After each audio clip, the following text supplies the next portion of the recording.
Hey everyone, welcome to my channel, Books, Curse, and Purrs. My name's Leslie, and we're going to discuss a short book review of Better Living Through Birding, Notes from a Black Man in the Natural World by Christian Cooper. This is to fulfill the prompt. Louis is Lestat's baby bird for our readathon. That's Interview the Vampire inspired. The first character's bookshelf that we are on is Louis. So it's 8 books on Louis de Point du Luxe bookshelf. All right, so this is a nonfiction memoir. It came out, oh, when did it come out? I totally forgot to write that down. It's 282 pages. It's medium paced. And I want to kick myself because I don't have that ready. Oh yeah, it came out in 2023, so pretty recently. So the synopsis is that, yes, this is a memoir. This is a man discussing their life, but through like the framework of birding. And so Christian Cooper is a self-proclaimed blurred black nerd. Most notably, people are aware of Christian Cooper because there was an incident in Central Park where, well, the backstory is that there's been an issue with people leashing their dogs in Central Park, like in a certain part of Central Park. And so the city was like, there's just a certain protocol to documenting those type of situations because it was just such an issue. And so he started recording this woman that would not leash her dog after being requested. And she's just being really rude. And so that's really why he started recording. But that incident turned into the woman weaponizing her whiteness, acting like a victim, calling the cops, and falsely claiming that he was threatening her, which was just not true. And so that kind of blew up over social media and caused just put a lot of attention on Christian Cooper. And so this book is talking about their life. It is a memoir, and does kind of lead into like that, probably like the second to last chapter talking about that incident. But what I really love is just, it's a memoir, so we're focusing on his life and his experiences. And man, oh man, Christian Cooper has such a beautifully wild, interesting, adventurous life that I feel like I have not lived. I would say that I'm the kind of reader that if I'm reading a book about a subject that in my life I'm not really interested in, I'll still read it in a book. So I'm not into sports, but if there's a book, like let's say there's a memoir about someone in sports, I'll read it. So just to give you an example. So I'm not into birding, but I still like this book. But if you're not into birding, you may not be into this because it's just so heavily placed in the book. For instance, throughout the book, there's tips about birding, which I really liked. So yeah, just keep that in mind when you're reading this. Also, I really enjoyed the audiobook. I kind of was hybrid listening, reading. So sometimes, when I'm driving, I would listen to the audio and then kind of pop on over to the printed version when I was home.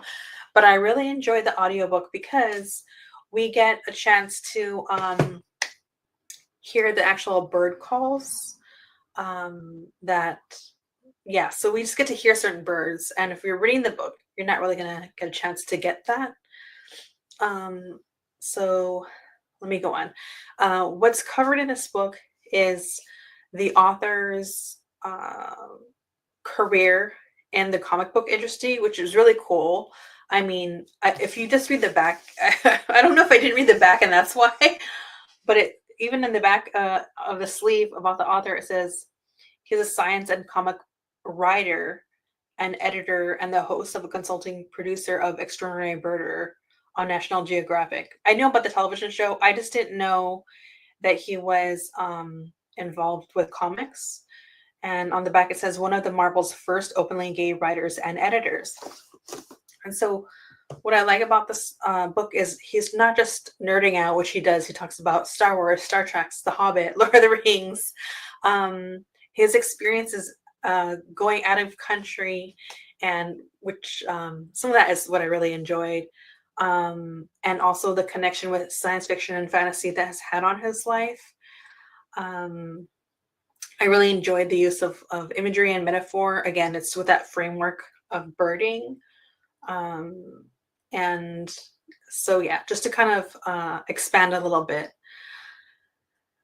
he dipped into comic books, specifically Marvel. And what really struck me or I felt connected to as a reader was just that this is someone that had a career, made good money, but because he had a creative passion that he wanted to endeavor to make a career, he took a pay cut and a job that he is clearly like overqualified for, to make his passion turn into a career. And that's sometimes like it just feels frustrating. Sometimes I guess I do have friends in my life that are artists, and just seeing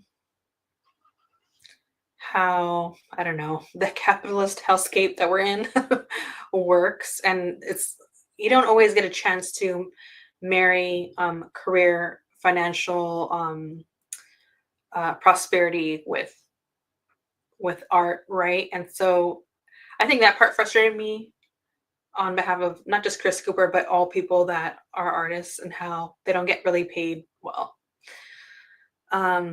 So yeah, that was kind of something I noticed. I did enjoy also the constant nerding out, which I talked about earlier, but I also wonder if that might also be a turn off for some readers. So if you're not into hearing all the nerdy ish, don't pick this up, but I was all about it.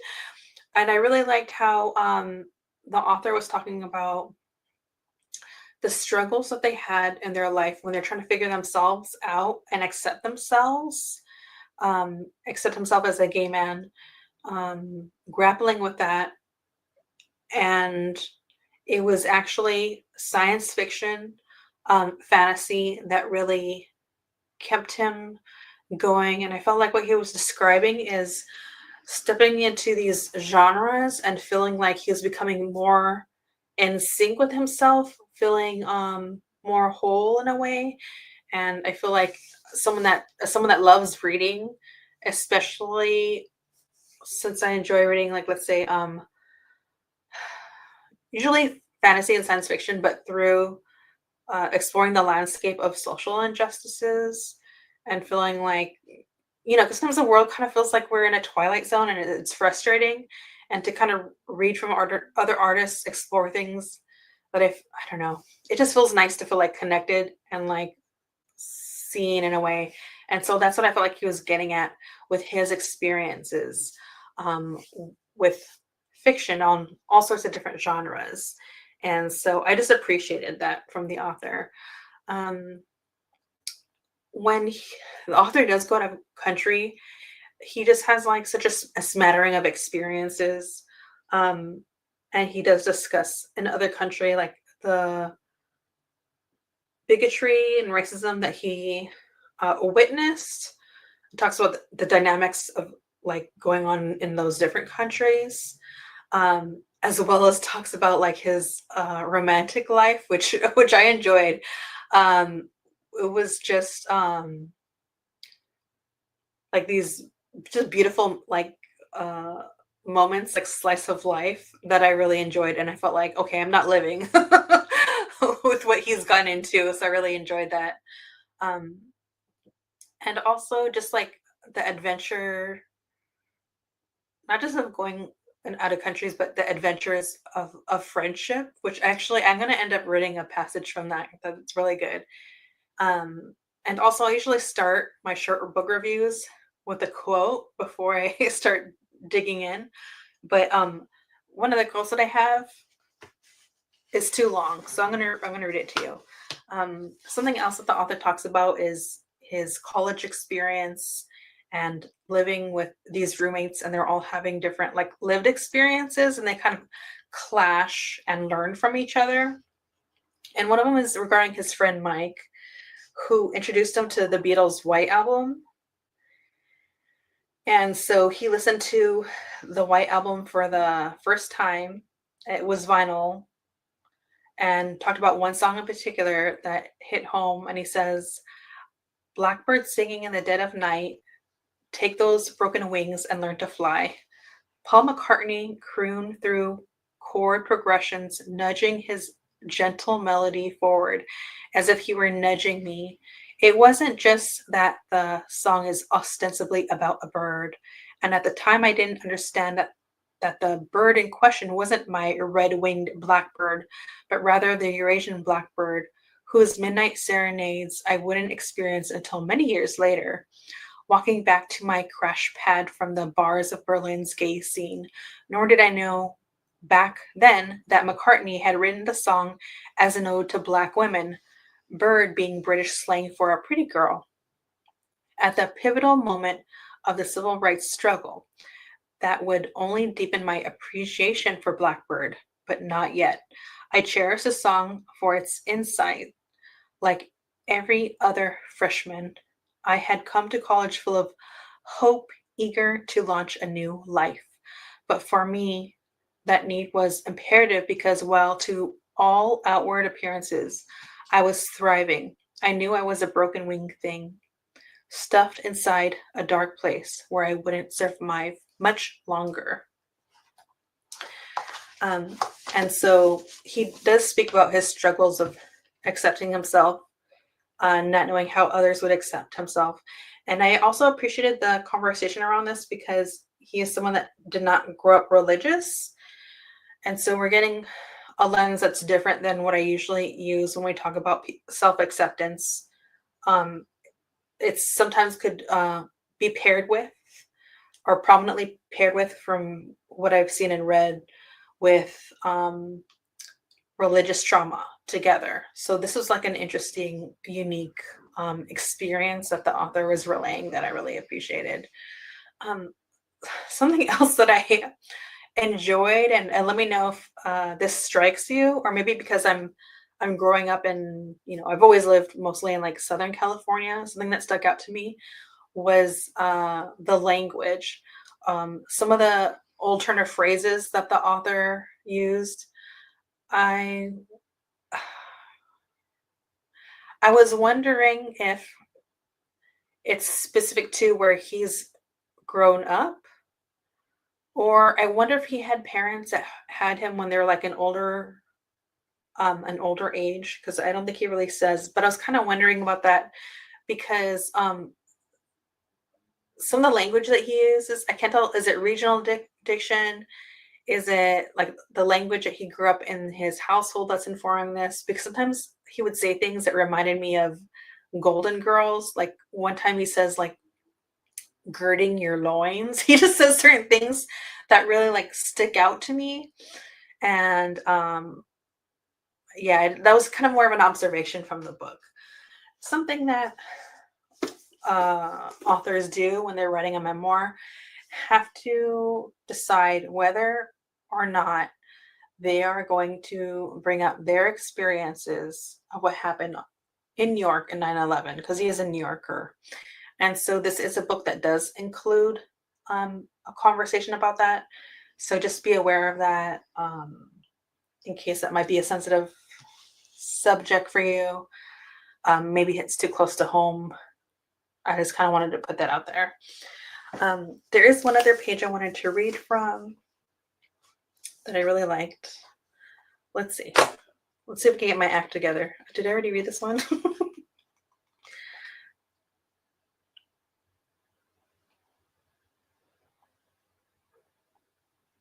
Oh, okay. This is about an adventure he went in when he was in Australia. So every spring, the author will, he goes birding and watches, observes bird migrating. And so this time he went to, there's like a particular landmass that's well known and people go visit this. And it's the so-called Red Center of the Outback. It's called, I'm going to say it wrong, Uluru. And so, you know what? I'll just read this. I feel like it might be too long to read, but rising above the desert plain to more than 1,000 feet high, this enormous rust-colored sandstone formation, dubbed Ayers Rock by English settlers, is the largest monolith in the world because its composition differs from that of the surrounding landscape. Erosion over eons exposed with single hunk of rock, more like a flattened mountain that stands alone, perhaps the country's most iconic landmark after the Sydney Opera House. So he goes off to see this. I'm trying to remember where, how to cut this short. He just ended up staying into the nighttime, looking up at the night sky, stargazing basically. And he just thought that this was, and this is something that he does. He'll go off and do these things and at times get himself lost. And this is not the first time he's been lost, right? So he finds himself in a situation where he's lost.